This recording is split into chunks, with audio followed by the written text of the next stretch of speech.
1,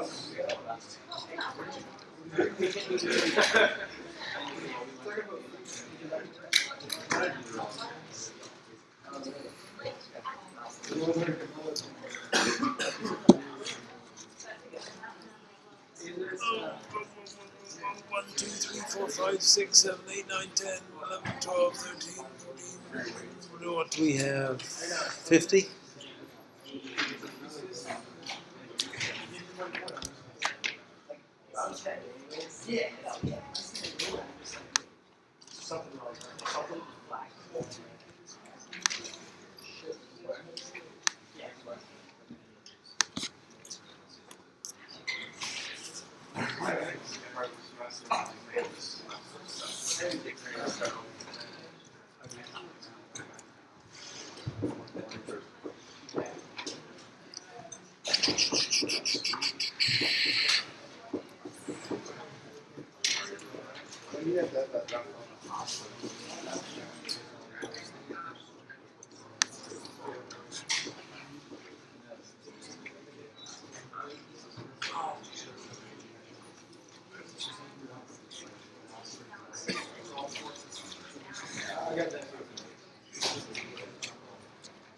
Is there any way I can take a conflict exam for this next one, or is it like, there's no possibility?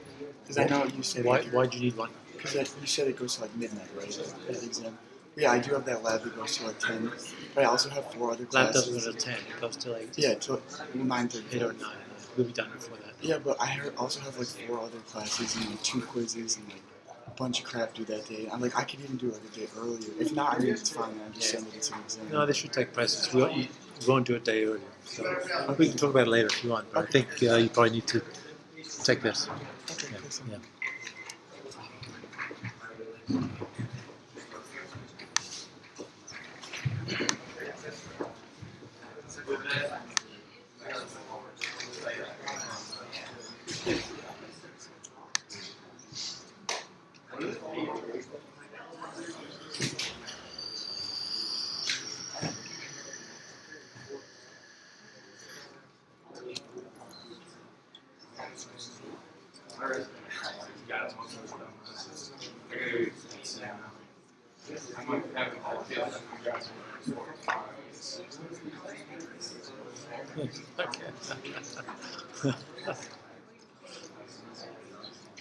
Like the spelling up here, the tsunami waves. I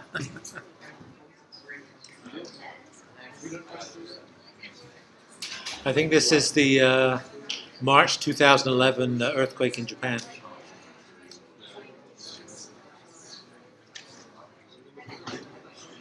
That's the earthquake.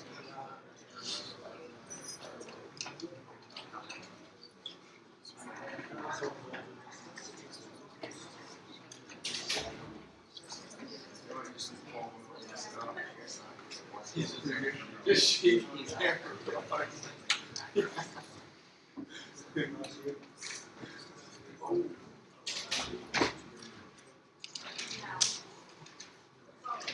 There you go. Okay, did you miss me? We've said that we are talking about statics, fluid statics.